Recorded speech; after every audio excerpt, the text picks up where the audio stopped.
Terima kasih Pak Indra, Bapak Ibu yang saya hormati. Semoga sehat selalu. Selamat pagi, Assalamualaikum warahmatullahi wabarakatuh.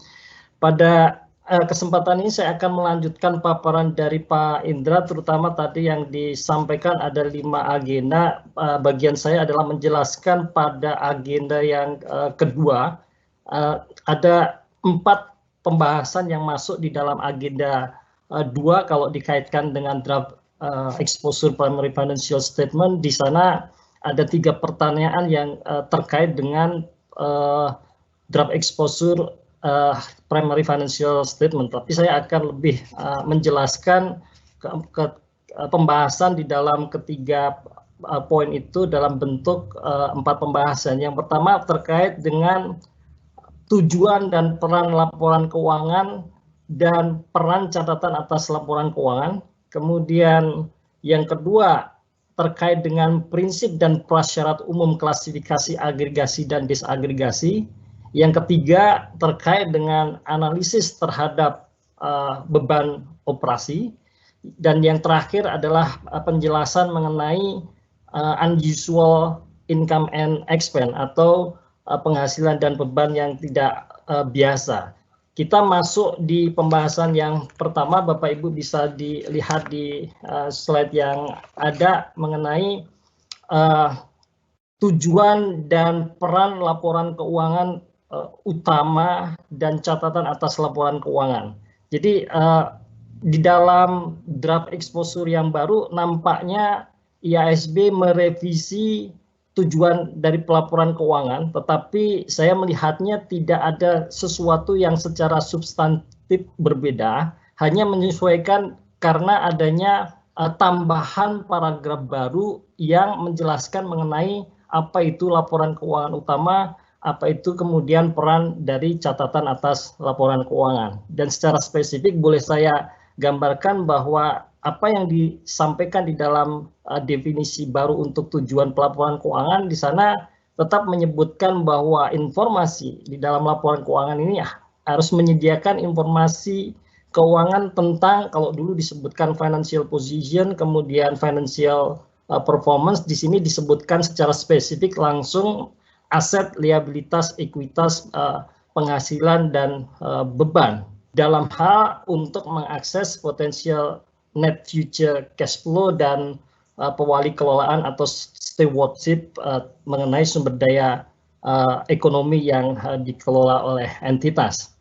Nah, latar belakang dari perubahan yang ada di dalam IFRS 1 ini terkait dengan respon yang diberikan oleh IASB terhadap responden yang mengatakan bahwa seharusnya ada deskripsi yang jelas mengenai informasi-informasi yang harusnya disampaikan di dalam laporan keuangan utama dan informasi-informasi yang harusnya disampaikan di dalam catatan atas laporan keuangan. Dan di hadapan Bapak Ibu di slide di sana dideskripsikan mengenai peran dari masing-masing laporan keuangan utama dan catatan atas laporan keuangan. Sebenarnya ini intuitif, hanya saja ada variasi yang luar biasa. Tadi kalau di awal Pak Indra menyebutkan masalah komparabilitas, salah satunya adalah di sini ketika tidak ada panduan deskripsi yang jelas, sehingga praktek yang terjadi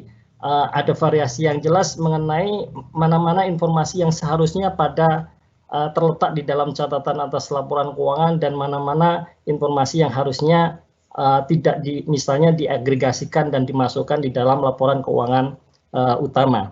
Nah, untuk peran dari laporan keuangan utama sendiri terpapar tersajikan di dalam paragraf 20 yang di sana menyebutkan secara jelas mengenai informasi di dalam laporan keuangan utama harus menyediakan summary atau ikhtisar yang terstruktur dan dapat digunakan untuk terbanding di situ merefer kepada dapat dibandingkan yang berguna untuk memperoleh gambaran umum yang pertama, kemudian gambaran umum mengenai aset, liabilitas, penghasilan, beban, dan arus kas, kemudian Yang kedua, membuat perbandingan antar entitas dalam artian antar waktu dan antar entitas. Dan yang terakhir, dapat digunakan untuk mengidentifikasi area mana atau item-item mana yang harusnya kemudian dilihat lebih lanjut di dalam catatan atas laporan keuangan.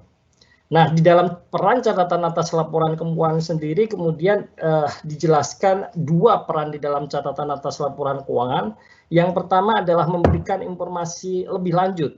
Artinya berarti memberikan sesuatu yang sifatnya lebih detail, dan ini dijelaskan di dalam Bapak Ibu bisa melihat di dalam draft exposure-nya di sana diberikan appendix panduan mengenai hal ini, panduan penjelasan lebih lanjut yang merefer kepada informasi lebih lanjut itu yang dimaksud seperti apa. Pertama misalnya disebutkan informasi lebih lanjut ini informasi yang lebih rinci, berarti sifatnya adalah disagregasi dari laporan keuangan utama, atau kemudian menjelaskan lebih lanjut dalam hal deskripsi mengenai sifat item yang dilaporkan di laporan keuangan, atau metode asumsi, judgement, dan pengakuan atau pengukuran yang digunakan untuk menyajikan informasi yang ada di laporan keuangan utama. Nah, ini berbeda dengan poin yang kedua.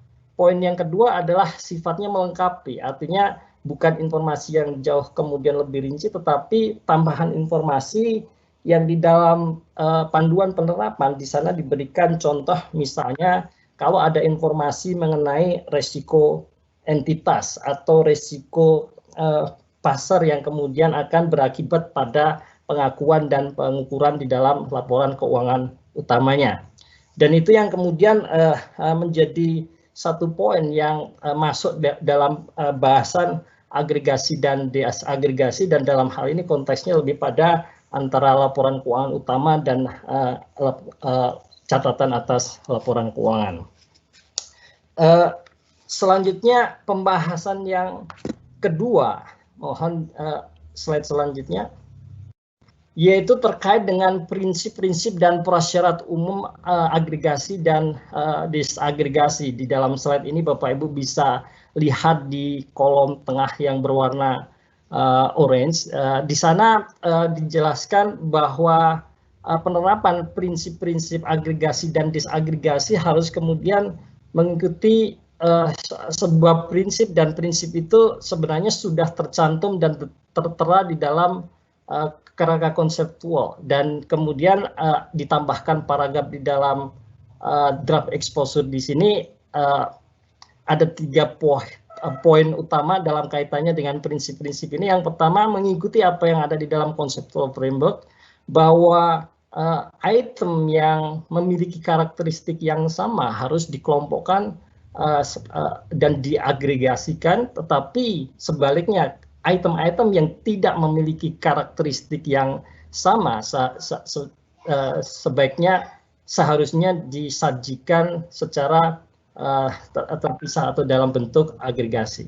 Dan ini sejalan dengan prinsip yang muncul di dalam conceptual framework. Namun di dalam paragraf draft exposure ditambahkan di sana juga menyebutkan mengenai bahwa agregasi dan disagregasi seharusnya, ya ditegaskan di sini, tidak membuat informasi itu menjadi kabur, obscure, yang itu juga kemudian muncul di dalam pembahasan di dalam conceptual framework dan terefleksikan di dalam draft exposure ini. Dan juga kemudian tidak menjadikan informasi itu kurang dipahami. Nah, ini kenapa sebenarnya concern yang terjadi adalah memang dalam konteks pelaporan keuangan kita tahu, kita paham bahwa transaksi yang ada itu adalah kuantitasnya luar biasa banyak, dan sehingga kebutuhan untuk melakukan agregasi dan mengatur supaya kemudian terjadi konsistensi antar perusahaan, dan sehingga informasi yang tersaji itu bisa diperbandingkan, itu menjadi sebuah kebutuhan.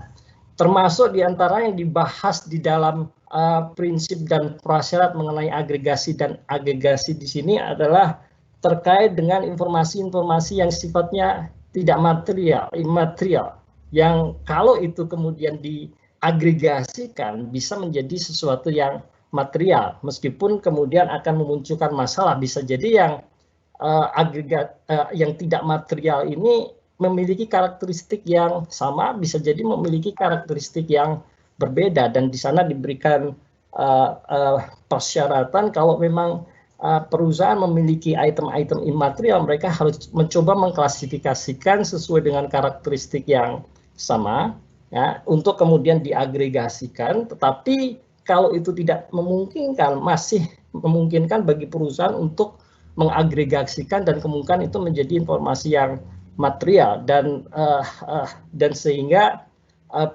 kalau itu kemudian diagregasikan, informasi yang tidak material itu akan kemudian punya implikasi, bisa jadi ada informasi yang hilang karena beberapa informasi itu digabungkan menjadi informasi yang sifatnya agregasi dan bisa jadi menjadi obscure atau kabur, dan sehingga di dalam paragraf lanjutannya disebutkan bahwa setelah melakukan agregasi untuk item-item yang material, terutama yang tidak memiliki karakteristik yang sama, perusahaan kemudian diminta untuk membuat satu catatan atas laporan keuangan untuk memberikan informasi mengenai komposisi-komposisi yang disagregasikan dan disebutkan berapa jumlah dan sifat, dan itu dicantumkan di dalam catatan atas laporan keuangan. Masih pada slide yang sama, untuk penjelasan yang ketiga, Bapak Ibu bisa lihat di dalam sisi kiri untuk slide di halaman 12 ini, ya, di sisi kiri dengan warna hijau, ya, ada satu tambahan paragraf yang pada prinsipnya memberikan panduan, ya, memberikan panduan dan persyaratan terkait dengan bagaimana cara entitas untuk memutuskan apakah laporan keuangan itu akan disajikan dengan by nature atau by function, karena saat ini IASB memberikan opsi bahwa perusahaan dapat menyajikan informasi mengenai expense mereka dengan pendekatan sifat atau dengan pendekatan fungsi. Hal apa yang baru di dalam draft exposure IASB ini terkait dengan ada pilihan untuk memilih untuk menggunakan by nature atau by function, tidak bebas, tetapi harus kemudian menggunakan pertimbangan, ya, menggunakan pertimbangan yang pertimbangan utamanya kalau saya pahami ini terkait dengan mana yang akan menghasilkan informasi yang lebih berguna bagi pengguna laporan keuangan. Nah, kemudian lebih lanjut dalam draft ini kemudian memberikan panduan yang lebih rinci, panduan pengimplementasiannya di dalam appendix, bahwa faktor-faktor harus dipertimbangkan di sana, diantaranya boleh saya sebutkan beberapa yang menjadi pertimbangan, misalnya harus mempertimbangkan komponen mana yang sebenarnya paling berkontribusi terhadap laba perusahaan. Kalau kemudian misalnya dalam konteks retail company, ya, dengan menggunakan direct selling, maka by function adalah lebih cocok. Tetapi kalau kemudian mereka dengan menggunakan indirect selling, maka penggunaan penyajian informasi beban berdasarkan fungsi tidak lagi cocok dan lebih cocok menggunakan sifat atau nature. Atau kemudian dengan pertimbangan sebenarnya yang paling banyak digunakan dalam industri itu apa? Kalau kemudian dalam industri itu lebih banyak digunakan dengan menggunakan sifat, kemudian perusahaan pada industri yang sama harus juga kemudian menggunakan sifat, karena ini seperti yang diadres oleh Pak Indra di depan tadi, informasi draft ini mengarah kepada usaha untuk menghasilkan informasi yang dapat kemudian diperbandingkan antar perusahaan dan antar waktu. Atau kemudian misalnya dalam perusahaan yang secara internal memang dia beroperasi berdasarkan fungsi, dan sehingga kemudian secara konsekuensi pelaporan expense-nya harus kemudian disajikan berdasarkan fungsi. Dan satu hal lagi yang terpenting bahwa informasi yang disajikan dengan fungsi itu sebenarnya akan terjadi distorsi, dan artinya bahwa informasi dengan menggunakan sifat itu sangat penting, dan pada draft exposure ini IASB propose untuk kemudian juga meminta perusahaan yang menyajikan informasi berdasarkan fungsi juga kemudian di dalam satu lokasi di dalam catatan atas laporan keuangan harus juga menyajikan berdasarkan sifat.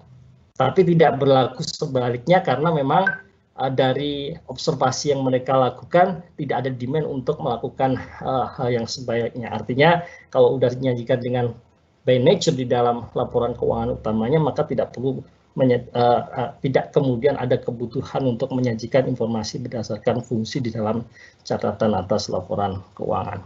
Itu terkait dengan poin yang ketiga. Sekarang terkait dengan poin yang terakhir, Bapak Ibu bisa lihat atau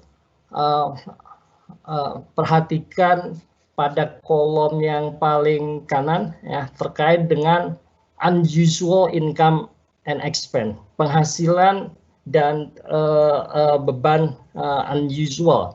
Nah, sekali lagi ini sebagaimana disampaikan oleh Pak Indra di awal tadi, ya, hal ini dipicu oleh variasi yang cukup besar di dalam pelaporan unusual item dan sehingga kemudian ada concern untuk memperbaiki presentasi dan disclosure kaitannya dengan unusual item. Demand yang pertama adalah terkait dengan kemungkinan untuk memberikan definisi apa yang dimaksud dengan unusual item. Ya, IASB melihat ini diperlukan dalam hal untuk meningkatkan keseragaman dalam hal nanti informasi yang terjadi kaitannya dengan unusual item ini bisa diperbandingkan dalam artian bisa dipahami bahwa unusual item itu akan sangat spesifik antar perusahaan, akan sangat berbeda antar perusahaan karena sesuatu yang terjadi berulang dalam konteks operasi perusahaan itu akan berbeda antar satu perusahaan dengan perusahaan yang lain. Sehingga apakah perlu kemudian mendefinisikan dengan pertimbangan variasi yang tinggi, harapannya dengan definisi ini akan kemudian mengurangi variasi yang ada dan IASB propose untuk mendefinisikan unusual income and expense sebagai income and expense yang kemudian memiliki nilai prediksi yang terbatas. Berarti ini terkait dengan sesuatu yang kemudian kemungkinan besar tidak akan terjadi lagi di masa yang akan datang. Itu yang kemudian dipropose oleh IASB, harapannya kemudian meskipun ini akan melibatkan judgement dari setiap perusahaan untuk memutuskan apakah ini usual atau unusual, tapi harapannya definisi ini akan kemudian memberikan panduan bagi perusahaan untuk bisa memutuskan meskipun akan membutuhkan cukup judgement tiap perusahaan.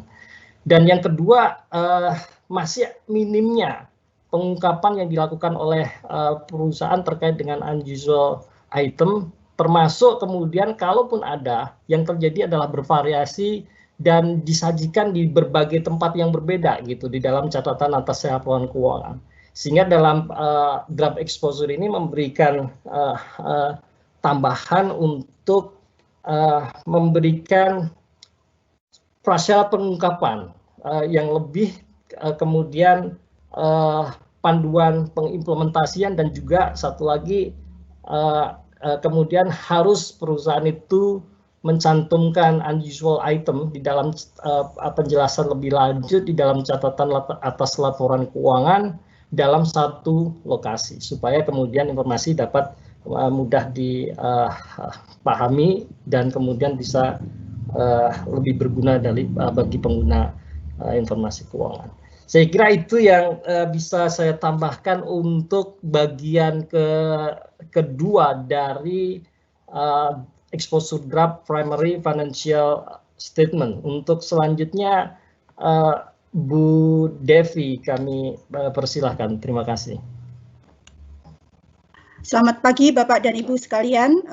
Saya akan menyajikan 3 topik terakhir dari exposure draft IASB. Yang pertama mengenai Management Performance Measures atau MPM, kemudian yang kedua terkait dengan EBITDA, dan yang ketiga kita akan bahas dampaknya atau impact-nya dari yang proposal-proposal yang sebelumnya terhadap cash flow dan juga usulan spesifik terkait cash flow dari ISP. Silakan next slide-nya, Mbak. Untuk topik yang pertama yaitu Management Performance Measures. Sebetulnya mengapa proposal ini muncul? Isunya adalah saat ini perusahaan itu banyak yang menghitung performance measures yang dilakukan oleh manajemen sendiri untuk mengkomunikasikan hasil-hasil kegiatannya ke investors atau ke users of financial statements. Nah, investor sendiri dalam hal ini mengakui bahwa ukuran-ukuran tersebut sangat bermanfaat ya untuk melihat bagaimana manajemen views terhadap company's financial performance itu sendiri dan bagaimana perusahaan itu di-manage serta level dari persistensi dari financial performance tersebut. Namun demikian, investors mempunyai concerns bahwa selama ini atau sampai dengan saat ini, meskipun ukuran-ukuran tersebut bermanfaat, tetapi kualitas dari disclosures-nya itu masih jauh dari harapan. Contohnya, bagaimana ukuran-ukuran tersebut dihitung, kemudian ukuran-ukuran tersebut kok bisa menjadi mengukur manajemen views terkait dengan company's performance, kemudian bagaimana ukuran-ukuran tersebut direkonsiliasi dengan ukuran-ukuran yang ada di IFRS Standards dan juga dampak dari pajak serta non-controlling interest-nya itu selama ini masih kurang penyajiannya. Nah, berdasarkan concern itu, kemudian IASB memunculkan proposal yang terkait dengan MPM ini atau Management Performance Measure ini untuk meminta perusahaan, ya, require companies to include untuk memasukkan ukuran-ukuran MPM tersebut di dalam single notes, dari financial statements. Nah, kemudian Management Performance Measures itu sendiri harus memenuhi definisi-definisi yang ditawarkan oleh IFSB. Di antaranya yang pertama, dia harus merupakan subtotal dari penghasilan dan beban. Jadi tidak boleh keluar dari itu. Jadi dia merupakan penjelasan lebih lanjut atau sifatnya melengkapi dari apa yang sudah disajikan di laporan laba rugi. Kemudian juga digunakan dalam komunikasi kepada publik. Kemudian yang ketiga, seperti yang saya sudah jelaskan tadi, sifatnya adalah melengkapi total atau subtotal yang sudah diatur oleh IFRS. Dan murni ini merupakan pandangan manajemen terkait dengan kinerja keuangan. Jadi ini kita bicara MPM yang terkait dengan laporan laba rugi. Nah, kemudian di dalam pengungkapan MPM dalam catatan atas laporan keuangan, itu diharapkan perusahaan menyajikan hal-hal seperti yang disajikan dalam dot point berikut, ya, bagaimana cara menghitungnya MPM tersebut, kemudian juga bagaimana kok pengukuran tersebut bisa memberikan informasi terkait dengan kinerja keuangan entitas dari sudut pandang manajemen. Kemudian yang penting juga adalah rekonsiliasi antara MPM tersebut dengan jumlah subtotal dan total yang ada di laporan laba rugi yang disusun berdasarkan IFRS dalam hal ini. Kemudian ada juga statement bahwa MPM ini harus memberikan pandangan manajemen, ya, belum tentu dapat. Nah, karena itu pandangan manajemen, otomatis dia akan spesifik terhadap untuk satu perusahaan dan dia tidak bisa diperbandingkan dengan deskripsi yang lain terkait dengan entitas yang lain. Kemudian berikutnya dampak pajak dan kepentingan non-pengendali juga disajikan terpisah karena ini penting bagi investor untuk membantu mereka menghitung IPS nantinya. Ya. Nah, itu semua masuk di dalam disclosure atau pengungkapan yang diusulkan atau disarankan oleh IASB terkait dengan MPM. Slide berikutnya, Mbak. Nah, ini ada contoh, ya, perhitungan atau contoh formula apa sih sebetulnya management performance measures. Nah, di sini diambil contoh ada laba operasi berdasarkan IFRS yang warna biru itu sebesar 3.000. Kemudian manajemen membuat perhitungan, ya, berdasarkan nilai laba operasi berdasarkan IFRS itu, dia lakukan penyesuaian sampai ketemu yang warna hijau itu laba operasi disesuaikan. Contohnya kali ini itu terkait dengan hal-hal yang sifatnya unusual item. Ya, jadi ini bisa merupakan satu contoh dari manajemen performance measures di mana manajemen merasa perlu untuk mengungkapkan ini untuk mengisolasi pengaruh dari hal-hal yang sifatnya unusual atau tadi seperti dijelaskan Pak Singgih, diprediksi tidak akan terjadi secara berulang di masa yang akan datang. Nah, kemudian kalau manajemen menyajikan manajemen performance measure seperti ini, maka pengungkapannya dapat dilakukan seperti poin-poin di slide yang sebelumnya tadi, bagaimana cara menghitungnya, rekonsiliasinya, kemudian terkait dengan kinerja perusahaannya, dampak pajaknya, dan lain sebagainya. Itu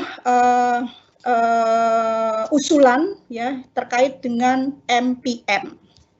Kemudian topik yang kedua yang menjadi ranah saya hari ini yaitu mengenai EBITDA.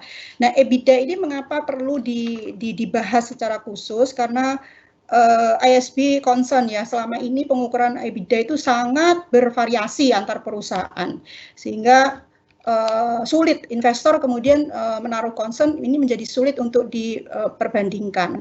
Nah, di dalam exposure draft kali ini ISB mengambil sikap untuk tidak mendefinisikan ini EBITDA ini, jadi tetap untuk tidak mendefinisikan ini karena memang tidak ada konsensus ya, belum ada konsensus antar pengguna laporan keuangan sebetulnya apa sih EBITDA tersebut.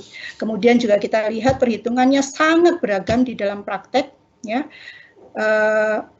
sehingga muncullah keputusan seperti itu. Nah, kemudian kalau kita lihat di dalam laporan laba rugi yang disusun berdasarkan IFRS, di situ memang ada laba operasi sebelum depresiasi dan amortisasi. Tapi ini bukan EBITDA gitu ya. ISB mengusulkan untuk menetapkan laba operasi sebelum penyusutan dan amortisasi ini sebagai ukuran yang dapat disajikan di laporan keuangan tanpa perlu menyajikan pengungkapan MPM. Dan selanjutnya kata EBITDA ini tidak digunakan untuk penamaan ukuran tersebut karena memang tidak sama komponen perhitungannya untuk laba operasi sebelum depresiasi dan amortisasi dengan EBITDA. Nah, kalau manajemen mau, EBITDA ini bisa menjadi salah satu contoh ya. Tadi contoh yang pertama sudah saya berikan mengenai manajemen performance measures terkait dengan pengungkapan unusual items. Nah, contoh kedua mungkin bisa menggunakan EBITDA ini untuk pengukuran atau formula manajemen bisa melakukan pengungkapan tambahan terkait kinerjanya. Kemudian yang berikutnya, silakan slide berikutnya, Mbak. Nah, ini topik yang terakhir dari keseluruhan rangkaian exposure drafts yang ada di topik kita pagi ini, yaitu mengenai laporan arus kas. Next, Mbak. Untuk laporan arus kas ini, pada intinya yang pertama yang diusulkan adalah mengikuti apa yang sudah diusulkan di usulan yang pertama dan kedua oleh Pak Indra dan Pak Singgih sebelumnya. Jadi kalau misalnya kita punya laba operasi di laporan laba rugi, maka di laporan arus kas, mari kita mulai laporan arus kas dengan metode tidak langsung ya, itu dengan menggunakan laba operasi. Karena praktek yang ada sekarang ini juga cukup beragam, dari mana ini kita mulai menyajikan laporan arus kas dengan metode tidak langsung. Ada yang menggunakan net income, ada yang menggunakan laba operasi, ada yang menggunakan laba sebelum pajak, dan lain sebagainya.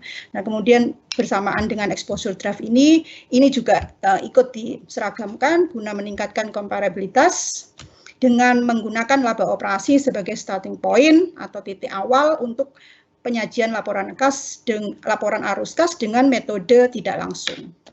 Kemudian yang kedua terkait dengan laporan arus kas masih juga merupakan dampak dari proposal-proposal sebelumnya.